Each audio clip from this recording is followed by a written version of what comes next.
السلام علیکم ناظرین کرام،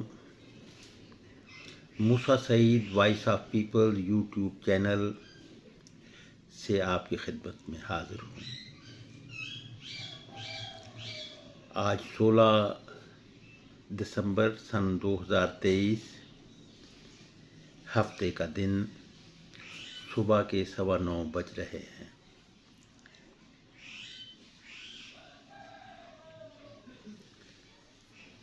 پاکستان کی تاریخ میں آج کا دن انتہائی اندھوناک دن ہے، بلیک ڈے اسے کہا جائے، کہ پاکستان بننے کے 23 سال بعد ہم سے اکثریتی صوبہ مشرقی پاکستان علیحدہ ہو گیا تھا۔ اس علیحدگی کے بارے میں انڈیا کے عظیم رہنما مولانا ابوالکلام آزاد احمد نے اپنا تجزیہ پیش کیا تھا کہ کچھ عرصے بعد، یعنی اسی کا وہ تعین کرتے ہوئے کہا تھا کہ مشرقی پاکستان اور مغربی پاکستان کے درمیان بڑے تضادات ابھر آئیں گے اور یہ ملک دو لخت ہو جائے گا۔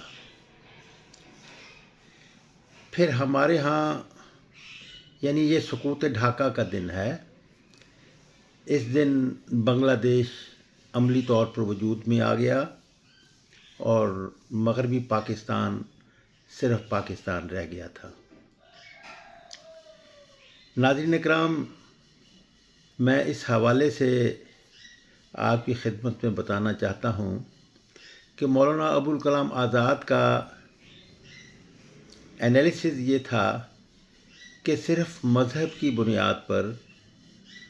ملک کو یونائٹ نہیں رکھا جا سکے گا۔ اب اسلام کی بنیاد پر پاکستان قائم کیا گیا، لیکن اسلام ہی کے نام پر مغربی پاکستان والوں نے ایسٹ پاکستان کا اتنا استحصال کیا ہر شعبے میں، ڈیولپمنٹ میں، اقتصادیات میں، انتظامیہ میں۔ بس استحصال اتنا تھا کہ وہ جو ہمارا 5واں بھائی تھا صوبوں کے حوالے سے، انہوں نے اپنا سیپریٹ ملک بنانے کی تحریک چلائی۔ لیکن آج کی اس میں جو زیر بحث لانا چاہتا ہوں، میں ان عوامل کو کہ وہ تمام تر جو استحصال کی صورتحال تھی، جس سے کہ ایسٹ پاکستان کی قومی بنگلہ دیش کی تحریک اسٹیبلش ہوئی اور پھر وہ ملک ایسے ہی علیحدہ ہوا، جیسا کہ ہندوستان بھی تو مسلمانوں کے استحصال کی ایک بنیاد موجود تھی، تو ہندو مسلم جو تضاد موجود تھا، تو اسی بنیاد پر تو پھر پاکستان وجود میں آیا، یعنی بٹوارا ہوا انڈیا کا، لے کے رہیں گے پاکستان، بٹ کر رہے گا ہندوستان، یہ نعرہ پاپولر نعرہ تھا مسلمانوں کا، تو وہ ہوا۔ تو ایسا ہی 23 سال کے بعد جب اس نتیجے پر بنگلہ دیش کے عوام پہنچے، مشرقی پاکستان کے عوام پہنچے کہ ہمیں وکٹمائز ہی کیا جاتا ہے، بہت زیادہ استحصال ہے، تو اس کے حوالے سے وہاں پر پھر قومی آزادی کی تحریک شروع ہوئی۔ لیکن میں جو آج آپ کے اس نوٹس میں لانا چاہتا ہوں، آپ کے لیے یہ حیران کن بات ہوگی۔ ویسے تو سوشلزم کا بنیادی اصول یہ ہے کہ استحصال کسی قسم کا بھی ہو، سوشلسٹ اس کے خلاف ہوتے ہیں، سوشلزم اس کے خلاف ہے۔ قوموں کی آزادی کا وہ علم بردار رہا ہمیشہ۔ آپ دیکھیں کہ وی آئی لینن نے یہ سن 23 یا 24 میں اپنے ایک آرٹیکل میں یہ کہا کہ برطانوی سامراج نے ہندوستان کی افرادی قوت اور وسائل کے ذریعے سے آدھی دنیا کو غلام بنا رکھا ہے، جو ہی ہندوستان آزاد ہوگا، دنیا کی آزادی کا دروازہ کھل جائے گا۔ تو بالکل ایسے ہی یہ تو ان کا فنڈامنٹل، چنانچہ سوویت یونین تو ایسٹ پاکستان کی جو تحریک تھی اس کی تو وہ حمایت میں تھا. لیکن حیران کن بات یہ ہے کہ امریکہ بھی حمایت میں ہو گیا تھا. اب سوچنے والی بات ہے کہ یہ کیوں ہو گیا تھا. امریکہ نے ظاہر نہیں کیا، لیکن اس کے جو ہمارے سامنے یہ سن 70 میں جب موومنٹ چل رہی تھی، جب بنگلہ دیش بننے جا رہا تھا، تو ہمارے تو اس وقت میں بھی یہ نالج میں تھا، ہمارے تجزیے میں تھا، لیکن ہمیں بات کرنے کی اجازت نہیں تھی. اتنا جبر تھا ریاست کا کہ ہم کوئی بات کرتے تھے، وہ فیض احمد فیض نے اور حبیب جالب نے یہ بات کرنے کی کوشش کی تو انہیں پابند سلاسل کر دیا گیا تھا. تو وہ تو جیل میں رہے. بچانے کی تو کوشش کی گئی تھی. تو بات یہ ہے کہ یہ تھی ایک صورتحال کہ جس کی وجہ سے امریکیوں نے اب بات اصل میں کوشچن یہ ہے جو بہت زبردست سوال ہے، جس کے بارے میں ہمیں اس زمانے میں بھی علم تھا کہ امریکہ خود بنگلہ دیش کو بنوانے جا رہا ہے. وہ کیوں؟ وہ یقیناً ہمارے ہاں بھی اوپر کے جو پرتوں کے لوگ ہیں ان کے بھی انالیسز میں ہوگا. اگر موسیٰ سعید جیسا ایک کامنر پولیٹیشین جو ہے، کامنر پولیٹیشین، نچلے درجے کا پولیٹیشین جو ہے، اگر اس کے نوٹس میں تھا تو پھر اوپر کے لوگوں کے کیوں نوٹس میں نہیں ہوگا؟ یقیناً اوپر کے لوگوں کے نوٹس میں بھی ہوگا. لیکن وہ سب ہم تو مجبور تھے اس لیے کہ ریاست کی قوت سے ڈرتے تھے کہ وہ ہمیں مارے گی، لیکن پھر بھی ہم یہ بات کرتے تھے. حبیب جالب نے کی، فیض احمد فیض نے کی کہ گولیوں کی فصل جو ہے بارود کی، یہ مت بو. بہت روکنے کی کوشش کی، لیکن وہ ایک پروگرام تھا. اب بات یہ ہے کہ امریکہ نے کیوں بنگلہ دیش کو سازشی طور پر سپورٹ کیا، ایسے حالات بنائے کہ بنگلہ دیش کی موومنٹ جو ہے یہ بہت زیادہ سٹرونگ ہو جائے. یعنی سوویت یونین تو تھا ہی، انڈیا کی بھی سپورٹ موجود تھی. ظاہر ہے کہ انڈیا کے ساتھ پاکستان کی مخاصمت تھی. سوویت یونین کی بھی ایک تو ان کا فنڈامنٹل اصول تھا. دوسرے ناظرین کرام، پاکستان تو امریکہ کی فرنٹ لائن سٹیٹ بنا ہوا تھا، تو پاکستان تو ہمیشہ سوویت یونین کی پیٹھ میں چھرا گھونپتا رہتا تھا، اور ان کے لیے امریکی اشاروں پر ہم پراکسی وار کے لیے تیار ہو جاتے تھے، اور اس کے لیے ہم سب اقدامات کرتے تھے. ہم تو امریکہ کے کیمپ میں تھے. لیکن بات یہ ہے کہ وہ تو مخالف ہونا ایک بات سمجھ میں آتی ہے کہ اس میں، لیکن امریکہ نے کیوں وہ کیا، یہ میں اس آج کے ویلاگ میں میں یہ بات پیش کرنا چاہوں گا. یہ بات تو اب ثابت ہو گئی. کاش حمود الرحمن کمیشن میں بھی یہ بات کی رپورٹ میں بھی یہ بات آتی، اس کے سامنے بھی یہ بات لائی جاتی تو وہ ایک حصہ بن جاتا. لیکن ان دنوں اس کا کوئی ایویڈنس جو تھا اوپن نہیں ہوا تھا. یہ ایویڈنس جو ہے اس دوران کے، یعنی 72 میں جو وزیر خارجہ تھے امریکہ کے، ان کا انٹرویو جو ہے وہ بہت بعد میں ان کا انٹرویو ایک شائع ہوا، جس میں اس نے یہ انکشاف کیا، جس کو میں ایویڈنس کا درجہ دیتا ہوں، اور میں کہتا ہوں کہ اسے حمود الرحمن کمیشن میں بھی آنا چاہیے تھا. لیکن اس وقت یہ بات اوپن نہیں ہوئی تھی، سیکرٹ تھی. وہ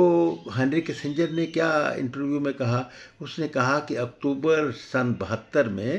ہمیں یحییٰ خان نے یہ یقین دلا دیا تھا کہ نیکسٹ ایئر جو ہے، اگلے سال جو ہے، وہ میں سن 71 میں، اکتوبر سن 71 میں، 72 نہیں، اکتوبر سن 71 میں یہ یقین دلا دیا تھا کہ اگلے سال یعنی سن 72 میں جو ہے میں بنگلہ دیش بنوا دوں گا. یعنی یحییٰ خان جو تھے وہ بھی ایسے ہی صورتحال جو سازشی تھی اس پر وہ عمل کر رہے تھے، اور اس طرح ایسٹ پاکستان میں ان تمام اقدامات سے گریز کیا گیا جو کہ ایسٹ پاکستان کو بچا سکتے تھے. تو ناظرین اکرام، میں تو یہ بھی کہوں گا کہ یہ جو سن 70 میں الیکشن ہوئے اور بہت ہی ایماندارانہ الیکشن کروائے گئے، تو اس الیکشن وہ بھی امریکی ایک دباؤ تھا کہ منصفانہ الیکشن کروائے جائیں، کیونکہ امریکیوں کے انالیسس میں تھا کہ ایسٹ پاکستان میں بنگلہ دیش کے جو 6 پوائنٹس کے جو ہے شیخ مجیب الرحمان، جس کے 6 پوائنٹس کی تحریک کو بنگلہ دیش موومنٹ میں وہ بدل رہے تھے، تو اس کے بارے میں انہی کے دباؤ پر پاکستان میں انتہائی دیانتدارانہ الیکشن کروائے گئے۔ اس سے پہلے جو بھی ریگنگ والے الیکشن جو بھی ہوتے تھے، اس میں بھی امریکہ کی طرف سے یہ ایک کلیئرنس ہوتی تھی کہ آپ ایسا کر لیں۔ تو اس کے لیے تو میں آپ کو ایک مثال دینا چاہوں گا کہ سن 52 کے الیکشن میں لاہور کے جو تھے اپنا الیکشنز، اس میں ایک کمیونسٹ لیڈر مرزا ابراہیم، جو کہ پاکستان ریلوے، پہلے وہ یونائٹڈ ریلوے کا جو انڈیا کی ریلوے تھی اس کا وہ پریزیڈنٹ ہوتے تھے، پھر وہ پاکستان کے وہ، تو ان کے بہت انہی کا حلقہ تھا ریلوے کا، تو وہ بہت بڑے لیڈر تھے۔ تو وہ الیکشن میں ان کو پہلے تو اعلان ہوا کہ وہ جیت گئے ہیں، تو اناؤنس ہو گیا، لیکن اس کے بعد رات گئے اعلان ہو گیا کہ وہ ہار گئے۔ تو اس میں احمد سعید کرمانی جو ان کے حریف تھے، مسلم لیگ کے تھے، انہوں نے خود یہ ایڈمٹ کیا، بالکل ایسے ہی جیسا کہ سید نسیم حسن شاہ نے یہ تسلیم کیا کہ ذوالفقار علی بھٹو کو جو پھانسی کو برقرار رکھا تھا ہم لوگوں نے، وہ اوپر کا دباؤ تھا، تو اوپر کے دباؤ کی وجہ سے انہوں نے ایسا کیا تھا۔ تو بالکل ایسا ہی جو ہے وہ احمد سعید کرمانی نے اپنے ایک انٹرویو میں یہ بات تسلیم کی تھی کہ وہ جو الیکشن ہوئے تھے اس میں مرزا ابراہیم ہار گئے تھے، لیکن مجھے بعد میں پھر اناؤنس کیا گیا کہ میں جیت گیا ہوں۔ تو اس کے بارے میں روایت یہ ہے، جو اندر کی کہانی ہے وہ یہ ہے کہ جب مرزا ابراہیم جو تھے وہ کامیاب ہو گئے، تو امریکہ سے پوچھا گیا ٹیلی فون پر کہ یہ کیسے ہوا، کہ یہ کیسے جو ہے وہ کامیاب ہو گیا، ایک کمیونسٹ جو ہے وہ کامیاب ہو گیا ہے۔ تو اس کے بارے میں جو اوپر سے یہ پوچھا گیا اور دباؤ دیا گیا، تو پھر مرزا ابراہیم کو ہرا دیا گیا۔ یعنی امریکہ جو ہے وہ اپنے مفادات کے حوالے سے کہ الیکشن منصفانہ ہوں یا ریگنگ والے ہوں، یہ ان کی اپنی پالیسی رہتی ہے۔ تو اس حوالے سے میرا انالیسز یہ ہے کہ خود امریکہ کا یہ دباؤ تھا کہ یہاں پر کہ الیکشن منصفانہ کروائے جائیں، اس لیے کہ منصفانہ الیکشن کے حوالے سے ایسٹ پاکستان میں شیخ مجیب الرحمان جو ہے ان کی پارٹی کامیاب ہوتی تھی۔ اب ناظرین اکرام، اب سوال یہ ہے کہ امریکہ کو ایسی کیا پڑی تھی کہ اس نے کیوں یہ فیصلہ کیا کہ ایسٹ پاکستان کے بنگلہ دیش بنوا دیا جائے اس کو؟ تو اس کے لیے میں جو اس کے بارے میں دلائل آپ کے سامنے پیش کرنا چاہ رہا ہوں، جو کہ ہمارے ہاں بہت کم بلکہ آیا ہی نہیں، لیکن میری سٹڈی اس کے بارے میں یہ ہے کہ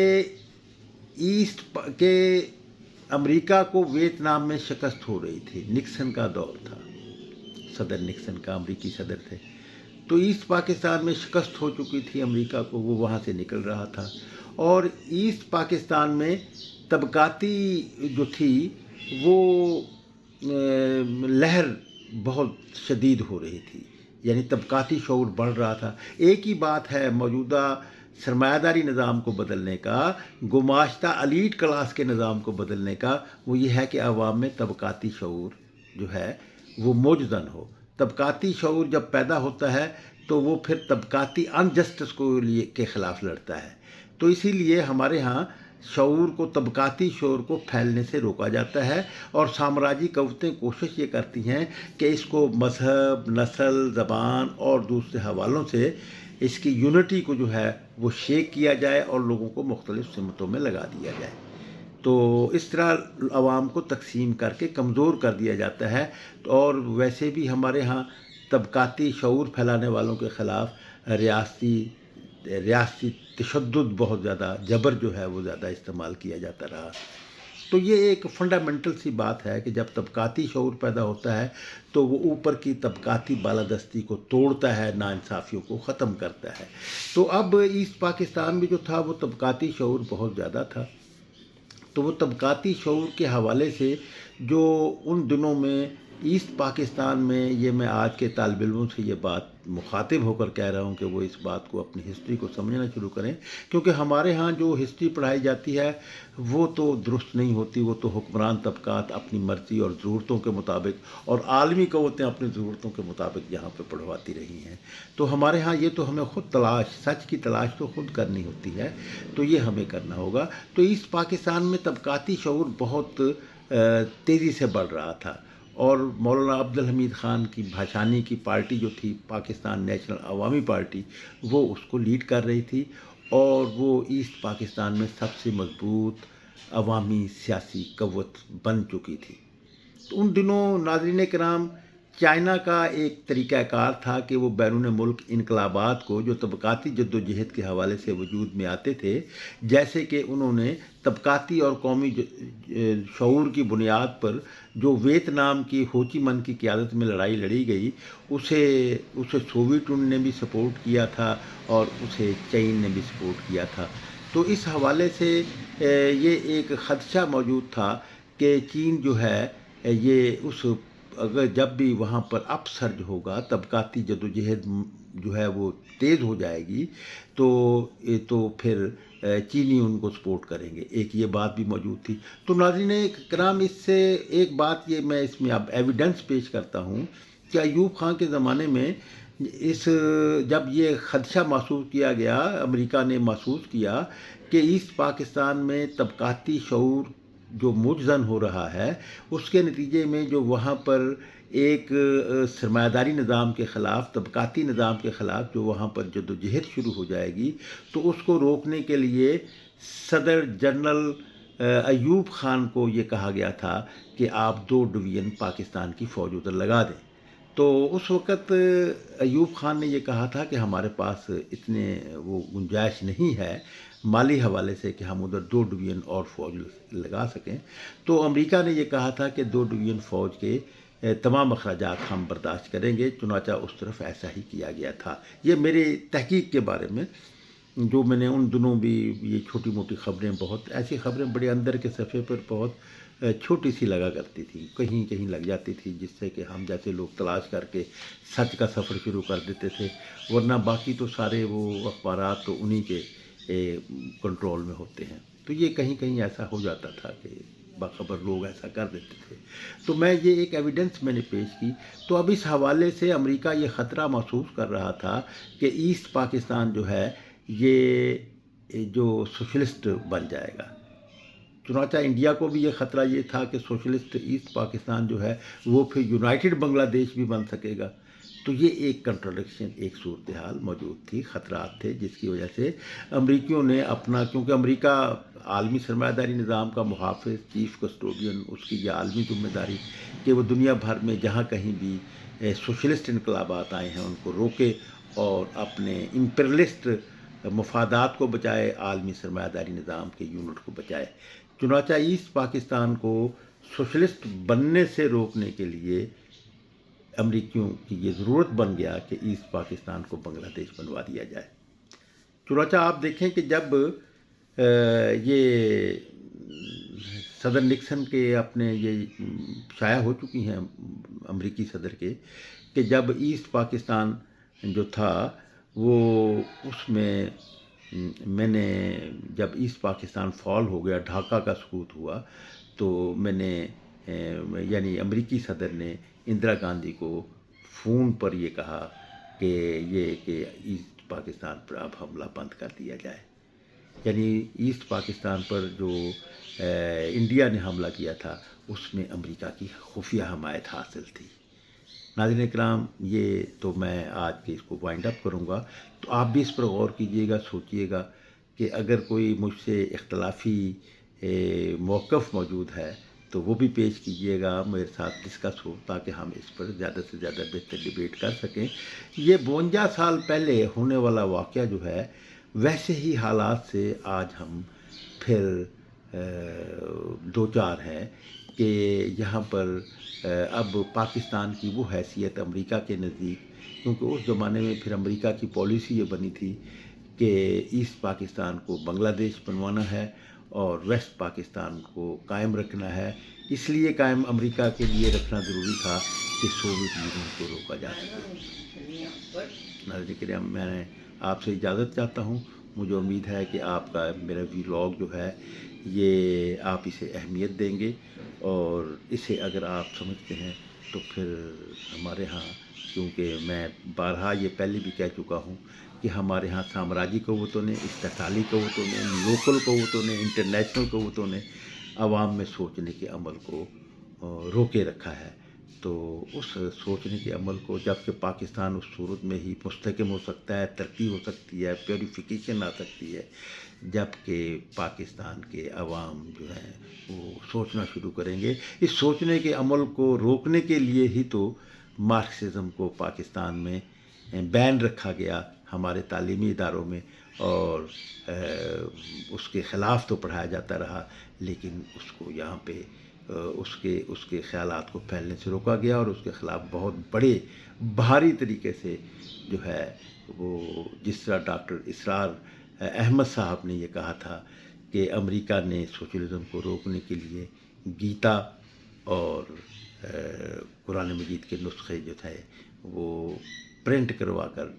تقسیم کروائے تھے۔ یہ میں نہیں کہہ رہا، یہ ڈاکٹر اسرار احمد کہہ رہے ہیں، اور یہ میں نہیں کہہ رہا، یہ شہزادہ محمد بن سلمان نے کہا ہے کہ ہم نے سوویت یونین کے اثرات کو روکنے کے لیے سعودیہ نے امریکہ کے کہنے پر پاکستان جیسے ملکوں میں مسجدوں اور مندروں کو بھاری فنڈنگ کی تھی۔ یہاں پر مولویوں سے یہی کام کیا جاتا رہا۔ ناظرین کرام، اب ایک صورتحال پھر سی پیک کے حوالے سے اور انڈیا اور امریکہ کے اسٹریٹجک پارٹنرشپ کے حوالے سے ایک یہاں پر کشمکش موجود ہے۔ اگرچہ انڈیا کا جو نیشنلزم ہے وہ امریکہ کے نیچے لگنے کے لیے تیار نہیں، وہ برابر کی بنیاد پر اسٹریٹجک پارٹنرشپ کے، جبکہ امریکہ کی کوشش یہ ہے کہ انڈیا جو ہے وہ ان کو فالو کرے اور ان کے مطابق کرے، جبکہ امریکہ کے 100% جو ہے وہ جہاں جہاں انڈیا کا مفاد ہوتا ہے وہاں وہ اپنی گردن اونچی کر لیتے ہیں۔ جب وہ ضرورت سمجھتے ہیں تو امریکی مرضی منشا کے خلاف جو ہے وہ کشمیر کو اپنے انڈین آئین کی دفعہ 370 کو ختم کر کے جو ہے وہ کشمیر کو اپنا حصہ بنا لیتے ہیں۔ اسی طرح آپ دیکھیں کہ یوکرین کے مسئلے میں انڈیا جو ہے وہ امریکی پالیسی کو فالو کرنے سے انکار کر دیا، تو یہ ایک ایسے امکانات ہیں جو کہ پاکستان کے امریکہ کے ساتھ تعلقات کو بہتر بنانے کی گنجائش پیدا کر رہے ہیں، ورنہ سوویت یونین تحلیل ہونے کے بعد تو امریکیوں نے یہ فیصلہ کر لیا تھا کہ اب پاکستان کی ضرورت نہیں ہے، ایسے پاکستان کی ضرورت ہے جو چین کے خلاف انڈیا کے ساتھ مل کر سٹینڈ لے سکے۔ ناظرین کرام، میں اجازت چاہتا ہوں، میرے خیالات پسند آئیں تو انہیں دوستوں تک جو ہے وہ زیادہ سے زیادہ شیئر کیجیے گا، تاکہ اس پر ایک ڈیبیٹ بھی شروع ہو اور لوگ سوچنا شروع کریں۔ خدا حافظ۔ اب میں اس آئندہ اس میں جو میرا سیکنڈ ولاگ ہوگا، جس کو پہلے دیا جا سکتا تھا، دیا جانا چاہیے تھا، وہ ہے کہ ایسٹ پاکستان کو بنگلہ دیش بننے سے کیسے بچایا جا سکتا تھا۔ تو ناظرین کرام، وہ ولاگ بھی آپ سنیے گا اور پھر جو ہے اس پر اپنے اظہار خیال کیجیے گا۔ خدا حافظ۔